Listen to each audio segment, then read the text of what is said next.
The great happiness. Buddham saranam gacchami manobhuppangama dhamma manosiddha manomaya मनसाचे पदुठेन भासति वा करोति वा ततो न दुःखमनवेति चक्रं वा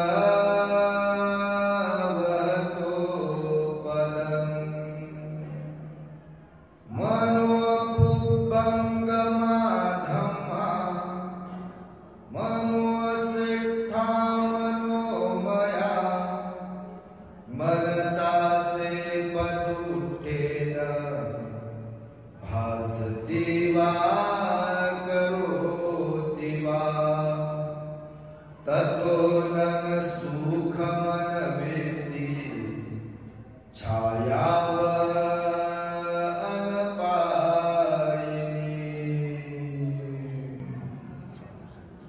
संपूर्ण विश्वाला ज्यांनी सुख शांती मानवता तथा दुःख मुक्तीचा आर्य संदेश दिला असे ते दुःख मुक्तीचे मार्गदाता दुःख मुक्त महामानव महान कारुणिक तथागत भगवान सम्यक संबुद्ध तथागताने आपल्या शुद्ध प्रज्ञेतून निर्मिलेला सद्धम्म आणि त्याच सद्धम्माचा गेली 2500 वर्षांपासून सातत्याने अहोरात्र प्रचार आणि प्रसार करणारा पूजनीय भिक्खू संघ या महान आणि सर्वश्रेष्ठ अशा त्रिरत्नांना प्रथमतः त्रिवार वंदन करतो, ज्यांच्या महान आणि असीम त्याग प्रभावामुळे आपल्याला जो हा अनमोल असा बुद्ध धम्म लाभला आणि ज्यांच्यामुळे आपल्याला हे एवढे मोठे वैभव प्राप्त झाले असे महान युग प्रवर्तक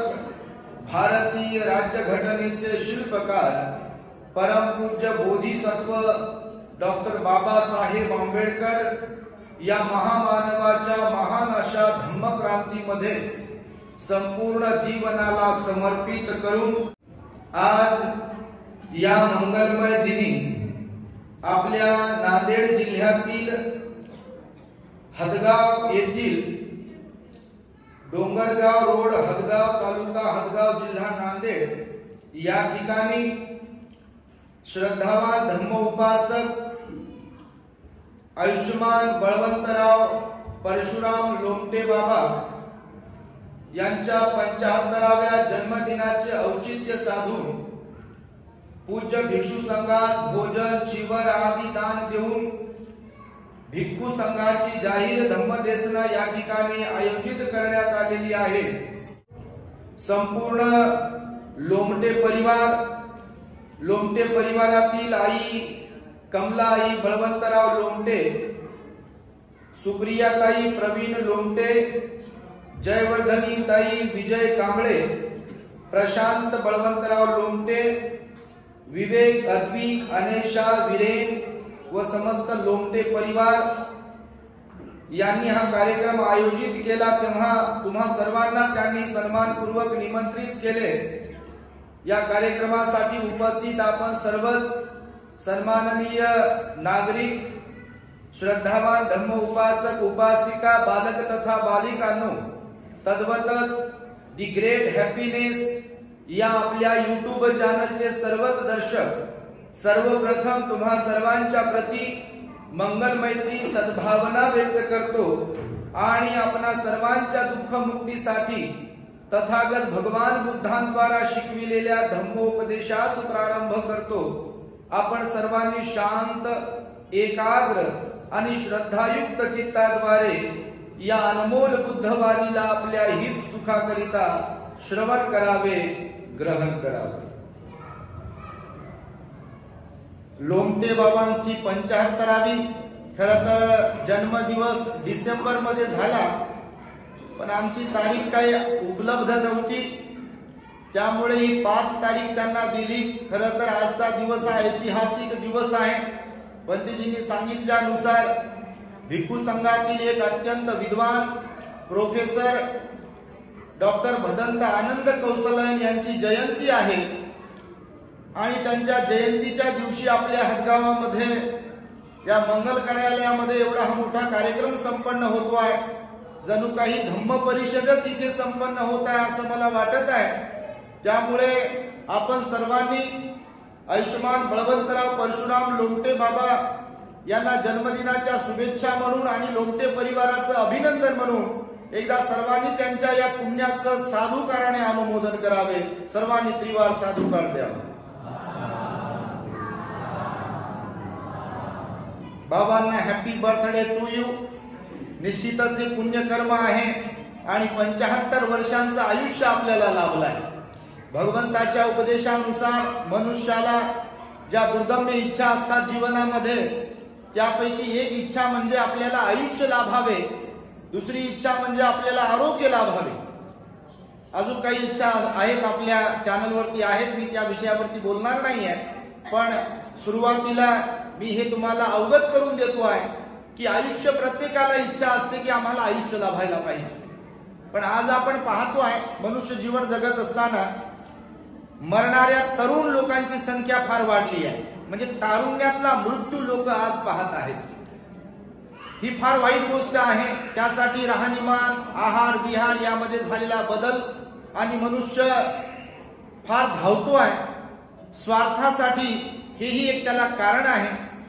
त्यामुळे 75 वर्षाचं आयुष्य, मला वाटतं काय मुख्याध्यापक होते, काय केलं तुम्ही? शिक्षक होते।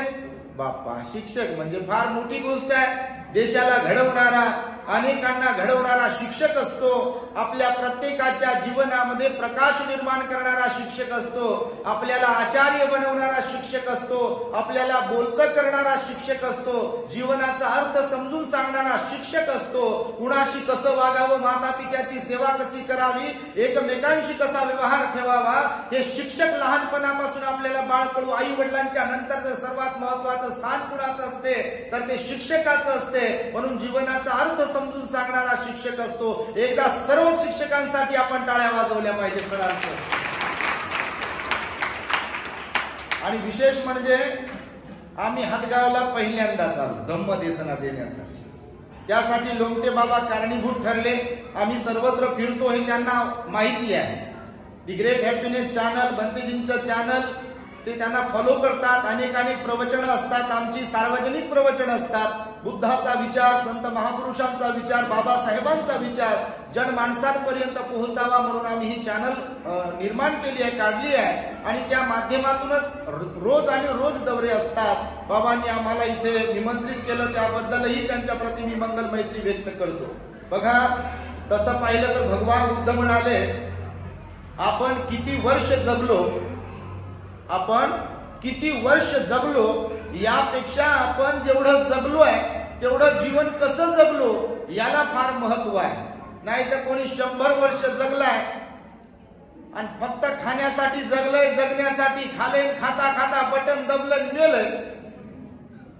लोक 10-20 रुपयाचा हार आणतात, कोणी रडते, कोणी रडत नाही, मौतीला जातात, अंतिम संस्कार करतात, उचला म्हणतात, आता बस झालं म्हणतात, वास सुटला म्हणतात, आता अग्नी डागायची आता तर द्या म्हणतात, लवकर आंघोळ घालायची तर लवकर आंघोळ घाला म्हणतात। लय घाई करतात लोक। बघ, मरण्याची घाई कोणाला नसते, पण मेल्यावर आपल्याला त्या स्मशानात पोहोचवण्याची घाई मात्र सर्वांना असते। मी असो की तुम्ही असो की कोणी असो, असं कोणी म्हणत नाही फार चांगले होते। मग ते बाबा असतील, आई असेल, मुलगा असेल, मुलगी असेल, कोणी पण असेल, किस्मार खान का असे ना, कोणत्याही जाती धर्माचा असो, असं कोणी म्हणत नाही बा लय पैसे कमवले हो, घर त्यांचंच आहे, जरा ठेवा ना घरामध्ये 2-3 दिवस। BMW गाडी त्यांनीच घेतली, मेहनत करून त्या गाडीतच ठेवा ना, त्या गाडीत घेऊन जाऊ म्हणते का? लय मोठं शेत विकत घेतलंय, त्या शेतामध्ये जाऊन त्यांना किंवा तेव्हा शेतामध्येच नेऊन ठेवू असं म्हणते का कोणी? किंवा लय सोनं चांदी माने मोती कमवलेत आणि ह्या अंगठ्या आणि हे चैन आणि हे काय जोडवे हे काय काही करत असते कानात नाकात हातात पायात कुठं कुठं काय बा त्यांनीच कमवलं लय मेहनत केली मरमर केली कोणाला हात लावू दिला नाही कोणाला 1 रुपया दिला नाही कंजूसपणा करता करता हे सगळं कमवलंय तर जाऊ द्या त्यांच्या सोबतच मड्याच्या कोणी म्हणते का कोणत्याही जाती धर्माचे असो फाटकं तुटकं काय जे असेल ते जाळा म्हणतात बाबा सोबत जाऊ द्या जे भारी भारीच आहे ते आहेत का असे ना लोक म्हणतात हे घेऊन द्या ही म्हणजे परिस्थिती आहे ही हकीकत आहे जीवनाची म्हणून भगवान बुद्ध म्हणाले मनुष्याला आपण किती जगलो यापेक्षा कसे जगलो हे फार महत्वाचं आहे जिवंत असताना आपण कुणाच्या कामी पडलो आहे का ही गोष्ट फार महत्वाची आहे कुणाच्या चेहऱ्यावर हास्य फुलवणाऱ्यांपैकी होतो की कुणाच्या डोळ्यांमध्ये अश्रू आणणाऱ्यांपैकी होतो हा प्रश्न आपण स्वतःला विचारला पाहिजे शेवटी का होईना नेहमी मी तर म्हणतो नेहमी विचार करा तुम्ही का सायंकाळी झोपताना मी दिवसभर कुणाला मदत केली आहे का कुणाला प्रसन्न बनवलं का कुणाला हसवलंय की रडवलंय की कुणाला पश्चाताप करायला भाग पाडलंय कुणाला जीवनातून उठवलंय की कुणाचं भविष्य उज्ज्वल केलंय हा प्रत्येकाने प्रश्न स्वतःला विचारला पाहिजे समाधानी जीवन तेच जगू शकतात जे स्वतःच्यासह इतरांचा विचार करून जीवन जगू शकतात स्वतःसाठी तर जगावंच आणि खाण्यापिण्यासाठी तर भगवान बुद्ध म्हणाले पशु पक्षी प्राणी जगतात बैले खाण्यासाठी जगते बकरी खाण्यासाठी जगते सिंह खाण्यासाठी जगते उंदीर खाण्यासाठी जगते आणि आपण खाण्यासाठीच जगत असेल आणि तुम्ही लेकरा बाळासाठीच जगत असताल तर तुमच्यामध्ये प्राण्यांमध्ये काय फरक आहे कोण जगत नाही लेकरांसाठी कोण जगत नाही लेकर जन्माला घालण्यासाठी पशु पक्षी प्राणी जगतात आणि माणसं पण तेवढ्यासाठी जगत असतील तर माणसांमध्ये प्राण्यात काय फरक आहे भगवान बुद्ध म्हणाले जीवन असं असावं की आपण रडताना येतो लोक हसतात की नाही जाताना आपण हसलो पाहिजे लोक रडले पाहिजे जीवन आपण असं जगून गेलो पाहिजे आणि ते जीवन स्वतः सह इतरांच्या कामी पडणारं असलं पाहिजे बाबासाहेबांचा जेव्हा मृत्यू झाला जेव्हा चांगल्या लोकांचा मृत्यू होतो लोक हळहळ व्यक्त करतात आणि जेव्हा एखाद्या लोकांना त्रास देणारा व्यक्ती निघून गेला की लोक म्हणतात गेला अरे वा वा वा वा वा फक्त जग जाहीर म्हणता येत नाही फक्त पण लोक आपापसात चर्चा करताना म्हणतात बरं झालं गेलं म्हणजे ते गावातला असो गरीब असो का श्रीमंत असो लोकांना त्रास देणार कोण असेल हे जर गेलं की लोक म्हणतात वा वा वा बरं झालं पिढा गेली म्हणतात आणि चांगलं कोणी माणूसबाई असेल फार चांगलं लोकांच्या कामी पडणार सुख दुःखामध्ये धावून जाणार तर लोक डोळ्यामध्ये अश्रू येतात कोणाच्या पण रक्ताचं जरी नातं नसेल तर लोक म्हणतात अरे कस काय हो असं म्हणतात बघा लोक आणि म्हणून किती जगलो याला महत्व नाही कसे जगलो याला फार महत्व आहे बघा आणि त्यामुळे आपण जे काही कमवतो ते सर्व काही आपल्याला साथ देईल शेवटपर्यंत असं नाही म्हणाले भगवान बुद्ध कारण जर आपण पद काही कमवलं असेल शिकून सवरून किंवा राजकारणात जाऊन पद असतात ना नावासमोर आमकेन ढमकेन टमकेन काय काय लावतात बघा किंवा डिग्र्या असतात बघा कोणाच्या नावासमोर काय काय तर भगवंताचं वचन आहे भगवान बुद्ध म्हणाले एक वेळ येते प्रत्येकाच्या जीवनामध्ये त्यावेळी आपलं पद आपलं धन आणि आपलं शरीर आपली साथ सोडतं जिवंत असताना कामी पडत नाही आपण जीवनभर कोणतंही पद जरी लावलं आणि एक दिवस जेव्हा कृत्रिम श्वास लागलेला असतो ICU मध्ये आपण भरती असतो तेव्हा जीवन असं म्हणत नाही मृत्यू असा म्हणत नाही की नाही हो लय मोठं पद होतं यांच्याकडे बापा जीवनभर आमदार होते खासदार होते सरपंच होते आजू साहेब होते काय काय होते लोक सलाम करायचे यांना घेऊन जाणार नाही मी यांना जिवंत ठेवतो दुसऱ्यांना घेऊन जातो येते का पद कामाला येते का पदही कामाला येत नाही त्यानंतर धनही कामाला येत नाही आपणच कमवलेलं धन असते समजा सर्व काही आपण कमवलंय आणि जेव्हा आपल्याला कृत्रिम श्वास लागलाय जेव्हा आपण त्या ICU मध्ये भरती आहोत आणि डॉक्टरांच्या चेकअप नुसार तपासणीनुसार जर डॉक्टर म्हणेल किंवा आता काही ट्रीटमेंट यांना साथ देत नाही हे औषधाला काही रिस्पॉन्स देत नाही असं जेव्हा डॉक्टर म्हणतात तेव्हा पैसा जरी आपलाच असला तरी त्याचा काही उपयोग तिथे होत नाही होतो तुम्ही पाहिलं असेल तुमच्या घरचे जवळचे लोक नातेवाईकाचे लोक फार श्रीमंत लोक जेव्हा मरणाच्या सय्येवरती पडलेले असतात ना तेव्हा पैसा खर्चूनही काही उपयोग होत नाही. डॉक्टर म्हणतात घेऊन जा आता घरी, जे काही खातील ते खाऊ घाला म्हणतात, आता काही खरं नाही म्हणतात. येते का पैसा कामाला? पैसा तेवढ्या पुरता कामाला येतो, पण शेवटपर्यंत आणि प्रत्येकच ठिकाणी पैसा कामाला येत नाही. आणि तिसरी गोष्ट बघा, आपलं हे शरीर सदा सर्व काळ आपल्याला साथ देत नाही. आपण आज बसत उठत आहोत, आज आपण ऐकत आहोत कानाने, आज आपण पाहत आहोत डोळ्याने, आज आपण तोंडाने काही काही खात आहोत, दात साथ देत आहेत, पोट साथ देत आहे, आपलं गुडघे साथ देत आहेत, कंबर साथ देते आहे, ही स्मृती साथ देते आहे, मेंदू साथ देते आहे, हृदय साथ देते. पण या शरीरात असलेल्या सगळ्या अवयवांची गॅरंटी नाही आहे, शाश्वती नाही. कधी धोका देईल हे हृदय, कधी धोका देईल आपल्याला हा मेंदू, कधी धोका देईल आपल्याला आपले गुडघे, कधी धोका देतील, कंबर कधी धोका देईल हे सांगता येत नाही. आणि म्हणून ही गोष्ट आपण सातत्याने लक्षात ठेवली पाहिजे की आपण कोणत्याही पदावर जरी असलो तरी ते पद कायम साथ देत नाही.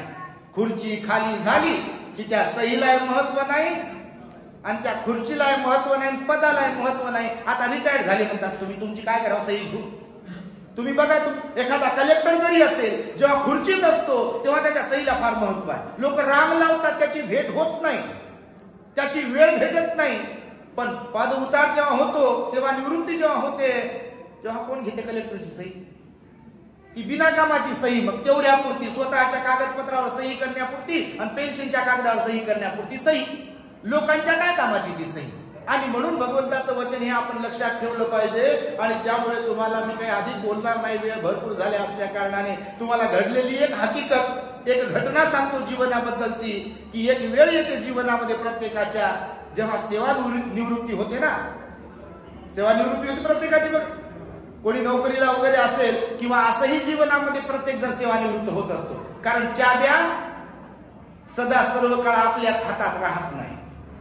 सत्ता आपण जरी उपभोगली असेल आपल्या घराचं, माझा मीच कारभारी आहे आणि माझाच कारभार चालतो घरामध्ये, माझाच हुकूम चालतो. मग ती बाई असो की माणूस असो, सासू असो की सासरा असो, बाप असो की माय असो, समजा त्यांना वाटत असेल की आमची सत्ता, आमची सत्ता, सत्ता कायम राहत नसते.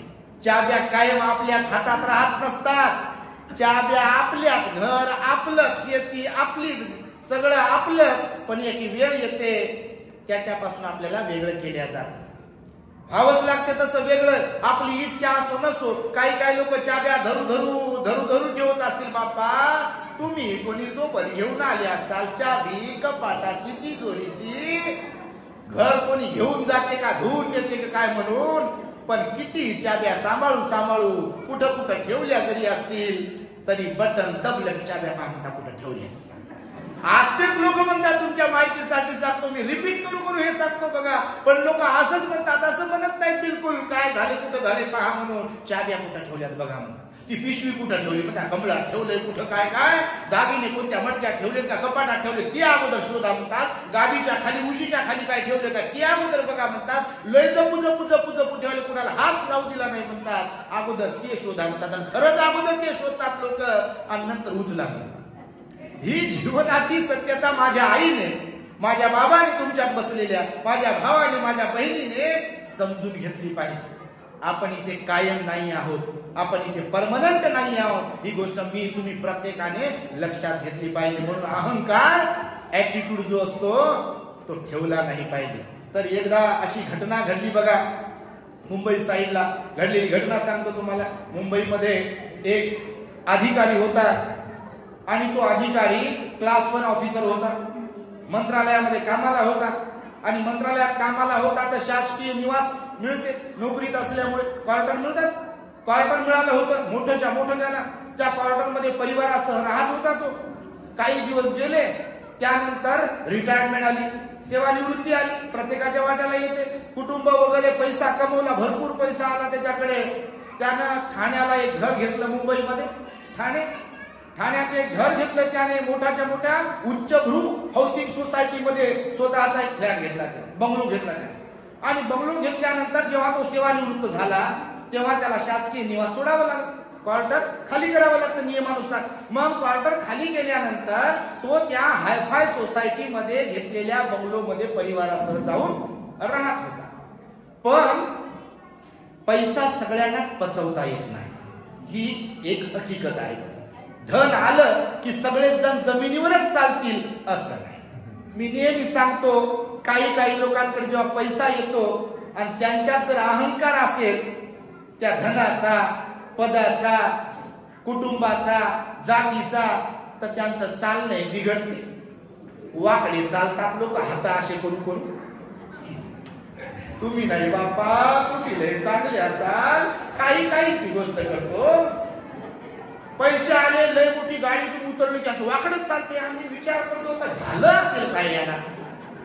बरं, गरिबीतूनच गेले, गावातूनच गेले, मायबाप गावात जन्मले, याचा जन्म कधी गावात झाला, याच्या घरी काहीच नव्हतं, चिमणी रडून जाईल एवढे दारिद्र्य होतं, गरिबी होती. आपल्या समाजातल्या लोकांचा जर विचार केला तर 18 विश्व दारिद्र्य होतं. कुत्र्याला किंमत होती पण आपल्या माणसाला किंमत नव्हती. ही हकीकत होती आपल्या समाजाची. दुसऱ्याला काही बोलण्याचा विषय नाही आहे. बाबासाहेब बिचारे जन्माला आले, आपल्या वाट्याला आले, आपण त्यांच्या समाजात जन्मलो. बाबासाहेबांनी संविधानात्मक तरतुदी केल्या आपल्यासाठी, म्हणून कालचे कंगाल असलेले लोक आज मालामाल झाले. प्रत्येकाकडे श्रीमंत आली, आज गाडी, घोडी, बंगला, मोबाईल, स्वाभिमान आहे, नोकरी आहे, व्यवसाय आहे. काय नाही म्हणता तुम्ही. आज खेड्यातले लोक शहरात गेलेले आहेत बघा. पण प्रत्येकाला धन दौलत खरंच पचवता येत नाही.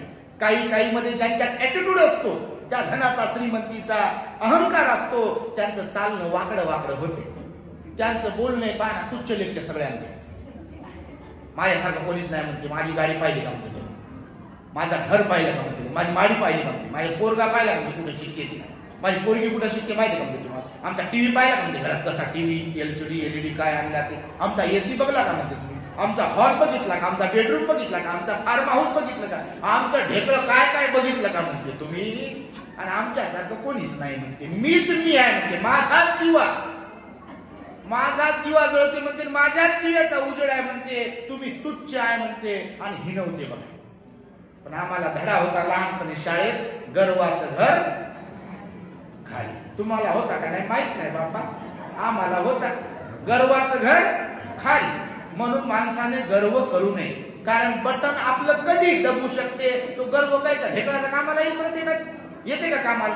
म्हणून गर्व, अहंकार बाळगू नये. जे आहे त्याच्यामध्ये आपण सर्वसामान्य मानसिकता ठेवून जगलो पाहिजे, जाणीव ठेवली पाहिजे जे काही आहे ते. म्हणून तो जो अधिकारी होता, रिटायर्ड झाला, सेवानिवृत्त झाला, ठाण्याला आपल्या हायफाय उच्च सोसायटीमध्ये तो राहायला गेला, बंगल्यामध्ये राहत होता आपल्या. पण त्याला मोठा अहंकार होता. मी आमका ढमका टमका होतो, कोणत्या खुर्चीवर बसायचो, मंत्रालयामध्ये 6व्या माळ्यावरती बसायचो, माझं चेंबर होतं तिथे, माझं कॅबिन होतं तिथे, माझं ऑफिस होतं तिथे, लोकांची रेलचेल असायची माझ्याकडे, माझी सही घेण्यासाठी फाईलवरती सही मीच करायचो, तेव्हा लोकांचे कामं सँक्शन व्हायचे.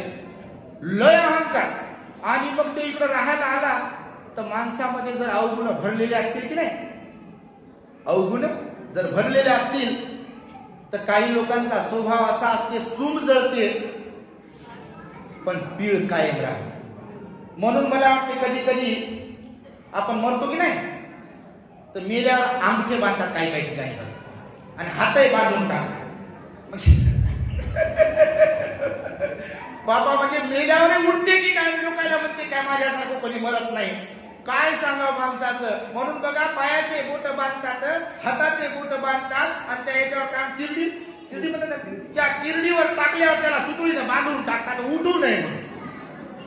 उठते कशाचं कोण बाबा मेल्यावर, पण बांधतात की नाही. तर बघा, मग झालं असं की हे राहायला आलं खरं, पण राहायला आल्यावर याला तिथं कोणाशीच बोलायचं नाही. आपल्याच आविर्भावामध्ये, ऍटिट्यूड मध्ये, की मी मोठा होतो, माझी खुर्ची अशी होती, माझा पगार असा होता, माझं पद असं होतं, मी सगळ्या महाराष्ट्राचा बॉस होतो वगैरे वगैरे. अरे बाबा, ते पदही गेलंय, खुर्ची गेली, मंत्रालय गेलंय, पेन्शन सुरू झाली, आता कुठं काय राहिले. पण तरी पण तो अहंकार होता त्याचा. त्या अहंकाराच्या मुळे तो इतरांना हिनवायचा. हालाकी ज्या हायफाय सोसायटीमध्ये तो राहत होता की नाही, तर त्याच्याच लेवलचे रिटायर्ड झालेले लोक सुद्धा त्या सोसायटीमध्ये राहत होते. पण मी आता जे म्हणालो तुम्हाला की कोणाकोणामध्ये अहंकार असतो, कोणा जाणीव ठेवते तर नॉर्मल जीवन जगतात. पण तसे लोक फार कमी असतात आणि जाणीव न ठेवणारे, अहंकार बाळगणारे जास्त असतात. हा अहंकार बाळगणाऱ्यांपैकी होता, म्हणून हा कोणाशी बोलायचा नाही. तर यानं पाळलं होतं कुत्र. आता श्रीमंत लोकांना माणसांसोबत बोलावं वाटत नाही, म्हणजे सगळ्यात नाही बाबा, तुम्ही पाळला असं तर तुम्ही म्हणाला असं कुठं असते का, पण काही काही गोष्ट करतो मी तुमची नाही, तर माणसांसोबत बोलायला कमीपणा वाटतो म्हणून कुत्र सांभाळते ना. सगळे नाही, कुत्रा सांभाळला पाहिजे, कुत्रा हा इमानदार असतो, पण ते कुत्रा सांभाळते, मग त्याला बिस्किट दे, त्याला शॅम्पून आंघोळ घाल, त्याला गाडीत बसव, त्याला एसी मध्ये झोपव, त्याच्यातच सगळं काही. आमचा डॉगी असा, आमचा डॉगी तसा, आमचं काय काय, त्याला इंजेक्शन दे, त्याला आंघोळ घाल, त्याचा नित्यक्रम तसा चालू. मी हे सकाळी उठायचं, स्वतः वॉकिंगला जायचं, मॉर्निंग वॉक, आणि त्या कुत्र्याला घेऊन फिरायचं, आणि कुत्र्याला घेऊन फिरायचं तर कोणाशी बोलायचं नाही. मग पुन्हा कुत्र घरी नेऊन ठेवायचं, आंघोळ पांघोळ करायचं, नाश्ता बिस्ता करायचा. आता काही काम धंदा नाही, सेवानिवृत्त काय काम धंदा असते. आणि नंतर मग त्यांच्या हाऊसिंग सोसायटीमध्ये गार्डन बनवलेलं होतं, आणि जेवढे लोक रिटायर झालेले होते की नाही, पांढरे केस झालेले समजा, ते सगळे बसायचे असे तिथं जाऊन त्या गार्डन मध्ये. मग हे बी तिथं थोडा व्यायाम करायला जायचं आणि बसायचं. अगोदर कोणाशी बोलत नव्हतं, काहीच नाही.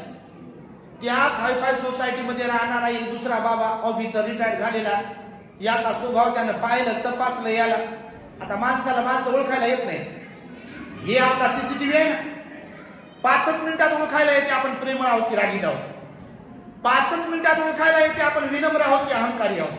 5च मिनिटात तुम्हाला सांगतो बापा, की आमचा अनुभव सांगतो, तुमचा असेल, तुम्ही माय बापा आहात, 5च मिनिटात समोरचा माणूस कसा आहे, बाई कशी आहे हे ओळखायला. त्याला काय ज्योतिष वगैरे काही काही लागत नाही, कारण हे डोळे, हे गाल, हे तोंड, हे नाक, हे भोवळ्या, हे कंपाळ लगेच सांगते जगाला की आपला इकडं स्वभाव कसा आहे, मनात काय आहे भाव ते इकडं.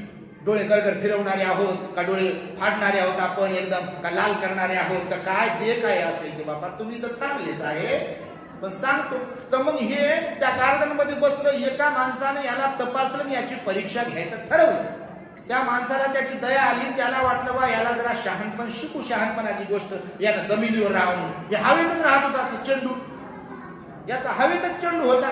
मला असं ज्ञान आहे, मला तसं ज्ञान आहे, माझ्याकडे पैसा आहे, मला नाही, कोणाला येत नाही. ते दुसरं एक माणूस अधिकारी आला, त्याच्याजवळ बसला, यानं नमस्कार वगैरे केला, विचारपूस केली, तर यानं पुन्हा त्याला भाषण द्यायला सुरुवात केली. मग 4-8 दिवस त्याच्यातच गेली याची. त्याला सोबत घ्यायचं खरं चालताना वगैरे, पण त्याला सांगायचा मी असा होतो, मंत्रालयात कामाला होतो, बॉस होतो, माझ्या सहीशिवाय काही घडायचंच नाही वगैरे वगैरे. चपराशी माझ्या हाताखाली होते. 7-8 दिवस झाले, याची कॅसेट संपली. आता कोणत्या गोष्टीची एक मर्यादा असते, जसं आता आम्ही बोलतो थोड्या वेळाने बंद होते का, हा कार्यक्रम चाललाय, जेवण खावणं तुमचे झाले की विषय संपला. हॉल रिटर्न, कॅमेरावाला घरी, शूटिंग वाला घरी, हे लाऊडस्पीकर वाले घरी, हे हॉल रिटर्नच राहते. कोणत्याही गोष्टीची एक मर्यादा किंवा एक टाइम असतो त्याचा, तेव्हा ती काळजी असेल ती असते, नंतर काहीच नसते. मग हे 7-8 दिवस त्या दुसऱ्या बाजूच्या माणसाला जे बोललं की नाही स्वतःहून, त्याला सांगू सांगू परेशान, आमचं असं तसं काय काय. मग त्याची कॅसेट संपली, त्याला वाटलं आता काय सांगावं. आणि खरंच असते असं, आपण जर कोणाला सांगत असलो आपल्याबद्दल किती काय काय, तर त्याची एक मर्यादा असते, आणि त्याला दुसरं काय सांगावं. तर संपल्यावर तो जो नवीन माणूस होता त्याच्या लक्षात आलं की याच्यात लयच भयंकर ठासून असा अहंकार भरलेला आहे, हे आपलीच लाव आहे. आणि यानं दुसऱ्याला हिनवलं, सांगितलं त्याला हिनू की त्यांचं काय हो, सोसायटीत माझ्यासारखं कोणीच नाही म्हणे, माझा बंगला कसा मी फर्निचर केलंय म्हणे, बंगल्यामध्ये काय काय जे आहे यानं दाखवलं मी घरात नेऊन, लय काय काय आमचं असं आमचं तसं. हे आता सांगून झाल्यानंतर ते बाजूचं होते की नाही एक जण जे बनलं होतं मित्र, त्यानं ऐकून घेतलं. ते बुजुर्ग होत, बाबासारखं तुमच्यासारखं बुजुर्ग होतं, त्यानं ऐकून घेतल्यावर याची कॅसेट संपल्यावर हे म्हणे त्याला तुम्ही सांगा म्हणे. ते म्हणे काय नाही म्हणे, मी रेल्वेमध्ये महाव्यवस्थापक होतो, मी रिटायर झालो म्हणे. हा तुम्ही ते एवढे दिवस सांगितलं काय म्हणे मला. मी म्हणे तो म्हणे काय त्याच्यात सांगण्याचा विषय आहे. आपण जेवढे रिटायर झालेले आहोत म्हणे या सोसायटीमध्ये, ते सगळेच्या सगळे फ्यूज उडालेल्या बल्ब सारख्या होते. फ्यूज उडालेला बल्ब समजते का तुमच्या घरी? फ्यूज उडत असेल बल्बचा. आता ते पांढरा लाईट आले, अगोदर असे पिवळे होते, त्याच्यात 5 पॉवरचा व्होल्टेजचा, 10 व्होल्टेजचा, 20 व्होल्टेज, 100 पॉवरचा लय चालायचा गोळा, पिवळा गोळा बल्ब लय चालायचं तेव्हा पांढरे नव्हते, आता हे पांढरे आले. तर ते काय म्हणे त्याला जेवढे आपण सेवानिवृत्त झालो, आपली अवस्था आज घडीला अशी आहे प्रत्येकाची. जरी आपण श्रीमंत असलो, जरी पूर्वी आपण कोणत्या पदावर होतो, काय काय होतो, पण आता आपलं वय झुकत झालंय, 60च्या नंतरचे आहोत आपण. तर आपण सगळेच्या सगळे आता सध्या कसे आहोत? फ्यूज उडालेल्या बल्ब सारखे. आता हे नळ्या लावले की नाही, फोकस लावले, हे फोकस समजा आता किती उजेड देऊ लागला, हे पांढरे फोकस उजेड देऊ लागले, पिवळे फोकस उजेड देऊ लागले, पण हे जर उडाले, याचा फ्यूज जर उडाला, तर हे कोणत्या गोदामात किती जमा केले ते काही कामाचे नाही. नुसतं पाहतच राहा, त्याच्यावर लिहिलेलं 100 पॉवरचा आहे का, 200 पॉवरचा आहे का, 300 पॉवरचा का, एलईडी आहे का, काही कामाचा आहे का, तो निकामी होत असतो. बघा, मी लहान होतो तेव्हा तो 100 पॉवरचा 200 पॉवरचा गोळा होता की नाही बल्ब, तो जर उडाला, त्याचा फ्यूज, त्याच्यामध्ये तार असायची एकदम बारीक, तर कधी कधी इन केस मध्ये त्याला असं जोडता यायचं बरोबर. त्याला उलट वगैरे करून असं ठेवायचं काही दिवस, ते काही दिवस चालायचं. पुन्हा लाईट जर कधी डिम कधी भक आली की ते उडायचं, फटकन बार व्हायचा त्याचा. ते कामातून जायचं निकामी, आणि फुटल्यावर तर बिलकुल कामातूनच जायचं निकामी. आपण फुटल्यावर तर बिलकुल उचलाच म्हणतात आता लवकर. तर मग त्यानं सांगितलं, आपण सगळेच्या सगळे फ्यूज उडालेल्या बल्ब सारखे आहोत, हे तुम्ही लक्षात घ्या. आणि खरंच हकीकत अशीच आहे बरं.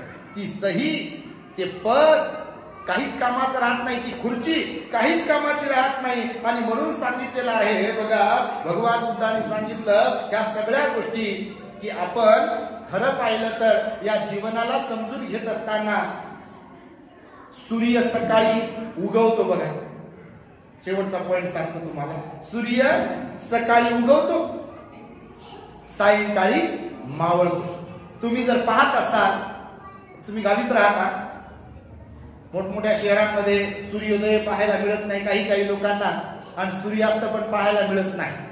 तुम्ही जर पाहत असाल सूर्याचं उगवणं आणि सूर्याचं मावळणं, तर उगवतानाही सूर्य अत्यंत सुंदर दिसतो आणि मावळतानाही अत्यंत सुंदर दिसतो बघा. परंतु त्या दोन्हीतला फरक असा असतो की सकाळचा सूर्योदयाचा सूर्य जो असतो, लोक त्याला हात जोडतात, लोक त्याचं ऊन खातात, ड जीवनसत्व मिळते म्हणून. डॉक्टर सांगते तुमचे हाडं ठिसूळ झाले तर सकाळी 10च्या अगोदर सकाळी उठून सूर्योदय झाल्यावर त्याचं ऊन खा, म्हणजे ड जीवनसत्व मिळतं. खरंच मिळतं ड जीवनसत्व, बरोबर आहे. सकाळचा सूर्य जो असतो तोही चमकतो, सायंकाळचा सूर्य जो असतो तो चमकत चमकत त्याचं जे चमकणं असते कमी करतो, पण सायंकाळच्या सूर्याचं जे दिसणं असते विलोभनीय असते. सकाळच्या सूर्याला लोक नमस्कार करतात, बरोबर आहे. काही काही लोक बघा, त्यांच्या धर्मामध्ये सांगितलं म्हणून पूजा पण करतात सकाळी उठल्याबरोबर, बरोबर आहे. परंतु सायंकाळचा सूर्य जो असतो तो विलोभनीय असतो. सकाळच्या सूर्याचा लोक फोटो नाही काढत. सायंकाळचा सूर्य म्हणजे जेव्हा मावळतो, जेव्हा सूर्यास्त होत असतो, तर तुम्ही फोटोग्राफी वगैरे पाहत असाल कुठे, तर कोणत्या सूर्याचे फोटो जास्त असतात? फोटोग्राफी उगवणाऱ्या की मावळणाऱ्या? मावळणाऱ्या सूर्याचे फोटो जास्त असतात. कारण पहिली गोष्ट तर त्याच्या अनेक गोष्टी आहेत त्याबद्दल. उगवणाऱ्या सूर्याकडे तोंड करून जर उभं राहिलो तर सूर्याचा फोटो येत नाही, आणि पाठ करून उभं राहिलो तर कॅमेऱ्यावर उजेड येते म्हणून आपला फोटो येत नाही. खरं की खोटं? सायंकाळी सूर्याची प्रखरता, चमकणं, प्रकाश कमी होतो, ते लाल लाल होतो. जर कॅमेऱ्याला प्रकाश असेल, त्याला बॅटरी उजेड असेल, लाईट असेल, तर त्याचा पण लाईट आपल्या चेहऱ्यावर पडतो. नसेल तरी पण तो सूर्याची प्रखरता कमी झाली असल्या कारणाने सायंकाळचा फोटो सुंदर येतो. आणि म्हणून तुम्हाला सरते शेवटी मी हे सांगतोय की जीवनाचा शेवट सूर्यास्तासारखा विलोभनीय बनवता आला पाहिजे. समजते मी काय म्हणतोय ते? जीवनाचा शेवट म्हणजे आयुष्यातील शेवटचे दिवस मावळणाऱ्या सूर्यासारखे, कारण आपण मावळणारेच असतो ना, आपण मावळणारेच आहोत. कारण बघा, लोमटे बाबांना 75 वर्षाचं आयुष्य लाभलं. 75 वर्षांचं आयुष्य ही म्हणजे फार मोठी उपलब्धी आहे खरं पाहिलं तर या आजच्या काळामध्ये.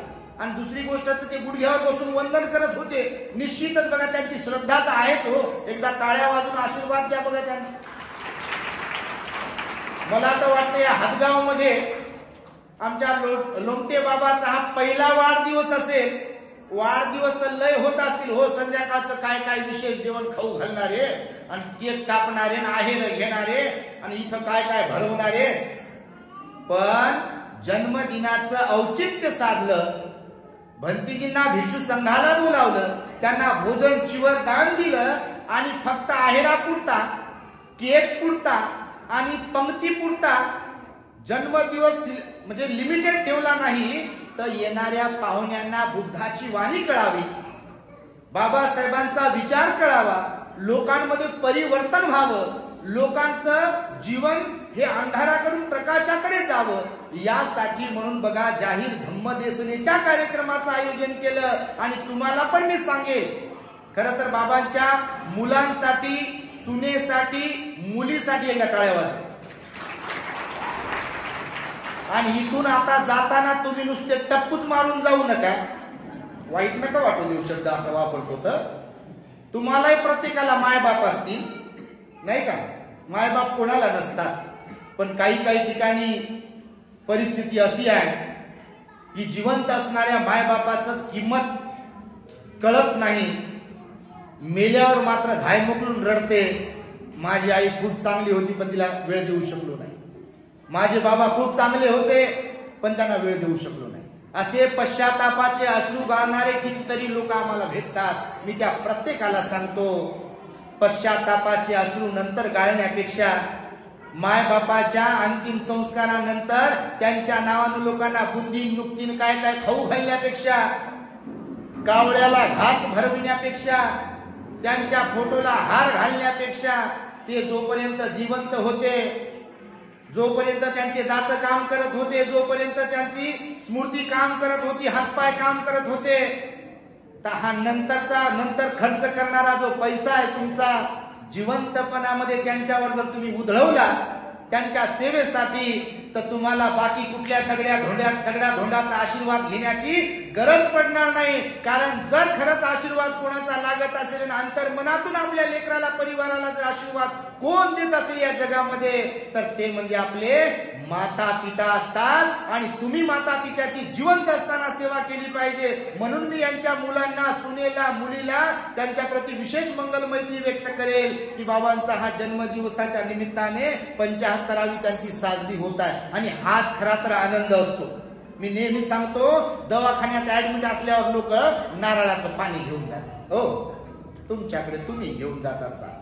आता मला सांगा, ICU मध्ये ऍडमिट असलेला माणूस, बाई, जे कोण पेशंट असेल, ते उठून तुमच्या नारळाचं पाणी, तुम्ही नेलेले निकृष्ट दर्जाचे सफरचंद,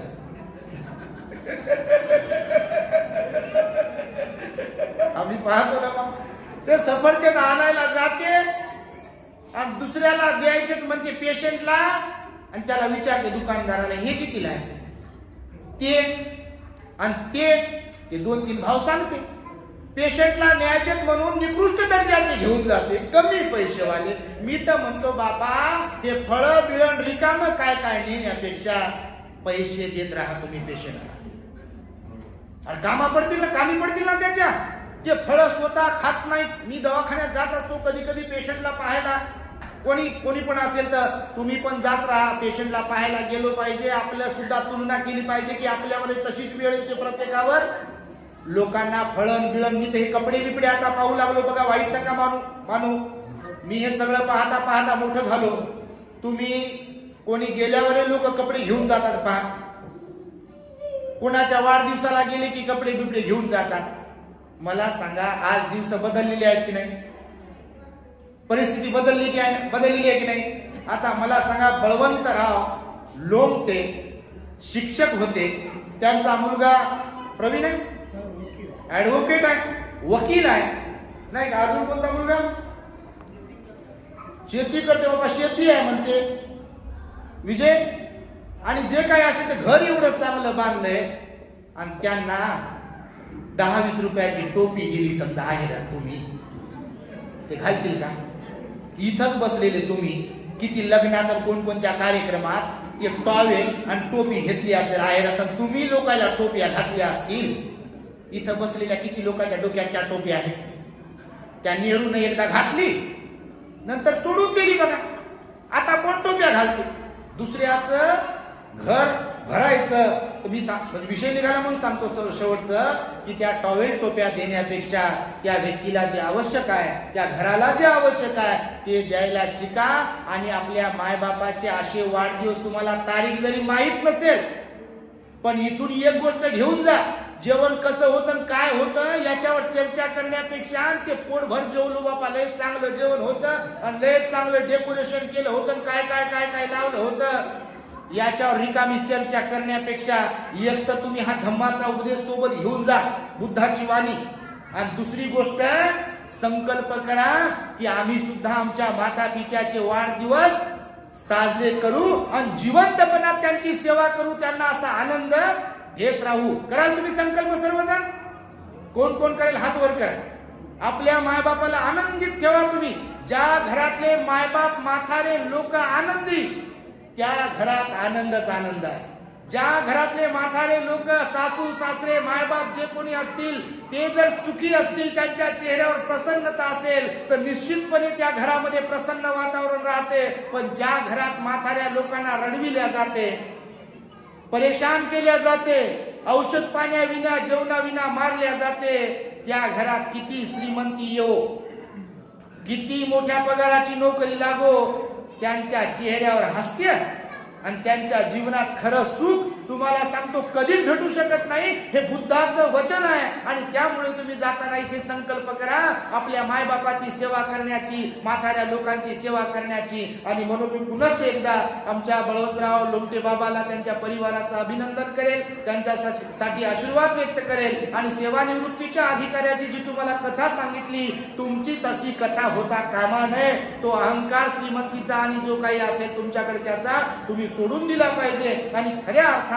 जसा सूर्यास्ताचं विलोभनीय दृश्य असते, तसं तुमचं शेवटचं जीवन तुम्ही बनवलं पाहिजे. त्यासाठी धम्माचं आचरण करू शकले पाहिजे. सुरुवातीपासून संपत्तीसह कुटुंबाला घडवता आलं पाहिजे. तुम्हाला संपत्तीच कमवण्याच्या नादामध्ये कुटुंब जर कामातून गेलं तर झालेल्या गोष्टीचा पश्चाताप होतो.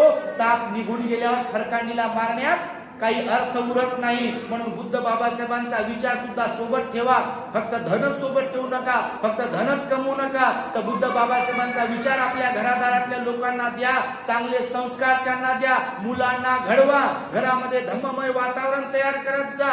आणि सेवानिवृत्तीनंतरचं आयुष्य स्वतः धार्मिक बनून, स्वतः सिलवान बनून, स्वतः संयमशील बनून विहारात जाण्यासाठी, धार्मिक बनवण्यासाठी, इतरांना सामाजिक कार्यासाठी लावा. घरातच बसत राहू नका. बाबासाहेबांनी अनंत उपकार केले आपल्यावरती. त्या बाबासाहेबांच्या उपकारांची जाणीव ठेवून उर्वरित शेष जे आपलं आयुष्य आहे ते आयुष्य बाबासाहेबांच्या चळवळीसाठी प्रामाणिकपणे तुम्ही घालवाल अशी अपेक्षा व्यक्त करतो. आणि पुन्हा एकदा सत्य शेवटी बळवंतराव लोमटे बाबांना निरोगी उदंड आयुष्याच्या शुभेच्छा, मंगलमैत्री आशीर्वाद देतो आणि माझ्या शब्दांना पूर्ण विराम देतो.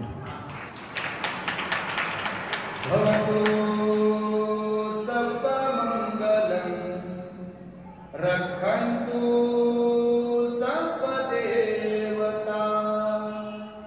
सर्वबुद्धानुभावेन सदा सुखी भवन्तु ते भवतु सर्वमङ्गलं रखन्तु सर्वदेवता सर्वधम्मा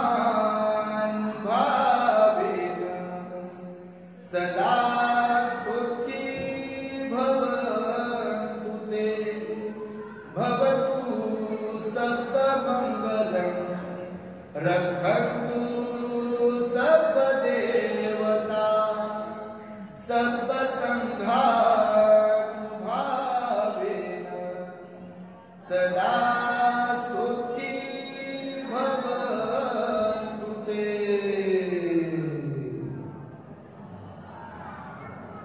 बुद्धं नमामि, धम्मं नमामि, संघं नमामि. सूचना आहे सर्वांना, खरं तर बुद्ध बाबासाहेबांना अभिप्रेत असलेला आदर्श बौद्ध समाज निर्माण व्हावा हा आपला अजेंडा आहे, हा आपला शुद्ध हेतू आहे आणि त्यामुळेच प्रत्येक कार्यक्रमातील धम्मदेसना आपल्या चॅनलवरती टाकत असतो। निश्चितपणे तुमच्यापैकी बरेच जण आपल्या दी ग्रेट हॅपीनेस चॅनलचे फॉलोअर्स आहात, सबस्क्रायबर आहात। एकदा सर्वांसाठी टाळ्या वाजवा तुम्ही।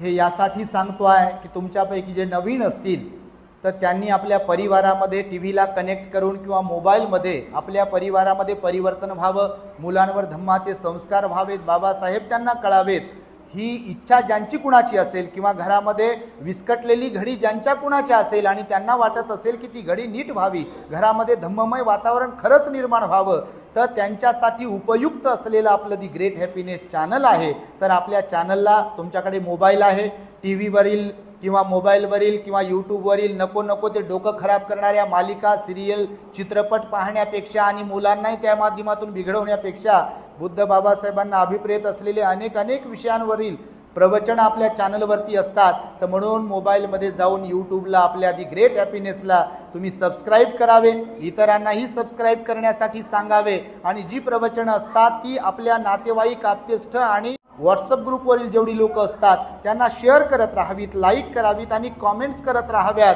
जेणेकरून बुद्ध धम्माचा प्रचार आणि प्रसार होईल। दी ग्रेट हॅपीनेस। शरणं गच्छामि।